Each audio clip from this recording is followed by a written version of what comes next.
Hi everyone, if you're new to this channel, I'm Phil, and in today's video I'm going to be talking about the personal statement. I'll start by briefly explaining what the personal statement is, and then how to write one that's what Oxford and Cambridge are actually looking for. First, what is the personal statement? If you're watching this video, then you probably already know what it is in theory, but the lowdown is that it's your opportunity to sell yourself to the university. The catch? You only have 4,000 characters. So think of yourself as a salesman. You've got your stall, and you get one shot at convincing this customer that they should buy your product. That product being you. But you've got to grab their attention before they lose interest and just walk away. And this last point, losing interest or attention, is extremely important. The people reading your personal statement will be reviewing hundreds, if not thousands, of applications, and they won't even read the whole thing unless you grab their attention. So how do you do that? The list on the official Cambridge website is a great starting point before you even begin writing your personal statement. Think about these short questions. What do I know about the course and its modules? What's actually going on? What am I going to be studying? This is really crucial. If you don't know it, you can't even begin to start writing your personal statement. Second of all, why do I actually want to study the subject? What do I like about it? What do I already know, both about the subject and about the course? And what have I read? What have I watched? And maybe even attended that's relevant to the subject? What makes me really excited about it? What gets me out of bed in the morning and makes me think, yeah, I want to study law at Cambridge, or I want to study medicine at Oxford? And what are my academic strengths? What makes me suited for the course? Then once these ideas are clear in your mind, start stringing them together into a coherent thread.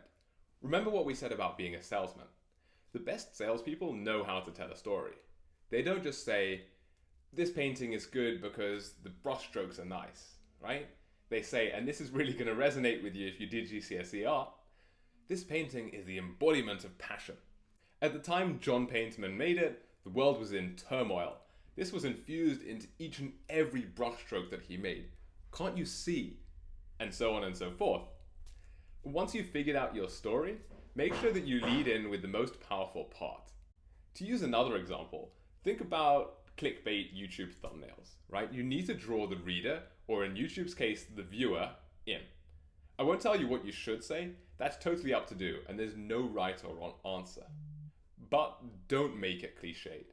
For example, everyone really likes to say, or they're tempted to say, from the age of 5, I always knew that I wanted X. I wanted to be a lawyer, I wanted to be a scientist.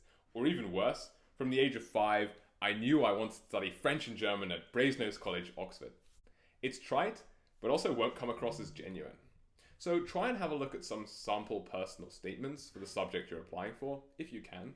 Don't copy them, but use them to give you a feeling for the style in which they were written. You'll be getting the feeling already that there aren't that many hard and fast rules when writing the personal statement, but I would stick to a couple of guidelines, and here are my 3 highlights. Number 1, focus on your subject, why you want to study it, and why the course stands out to you. Show that you've researched the course, which itself will demonstrate your passion for it. Number 2, do not focus on extracurriculars. You can write about them for maybe 1 paragraph, but Oxbridge tutors aren't overly concerned with them. Instead, do talk about supercurriculars. What's the difference between them? Extracurriculars are, broadly speaking, unrelated to the subject you're applying to study. For example, you're applying to study maths, but you're a star sprinter representing Great Britain at the Olympics, or you work each week at the local hospice, or to pick something out of thin air, maybe you're Mother Teresa, right? On the other hand, supercurriculars are activities you've done that are related to the subject that you're applying for. For example, you're applying, in my case, you're applying to study law, and what did you do? Maybe you entered and won the school prize for law, or the mooting championship, or you went and sat in the Supreme Court in London over summer. You can use these as examples of eye-opening experiences which reaffirmed your passion for the subject. The reason you don't focus on extracurriculars is because, to be frank, Oxbridge don't really care about them. Maybe a tiny bit, but not really.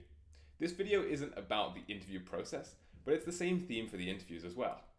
Just to emphasize this point, when I was at school, a lady involved in admissions for Oxford came and said, when you're up at interview, you're just a brain on a chair. What she meant was that all they're interested in is your brain, how intelligent you are, and how smart you are. That's partly why a short paragraph on your extracurriculars can help. The person reading it will likely be your director of studies, who will have loads of contact with you for the next 3 to 4 years while you're at university.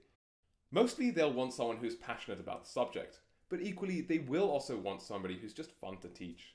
At the end of the day, it's always nice to have somebody with smiles and who's nice to be around. So in conclusion, you can get pretty creative with your personal statement, but if you're applying to Oxford or Cambridge, then make sure that you're focusing on the subject itself rather than extracurriculars, and make sure you tie everything together with a common theme or story. If you found this video helpful, make sure to subscribe and like it, and if you have any questions about what I said, do leave a comment below. I'll see you in the next video.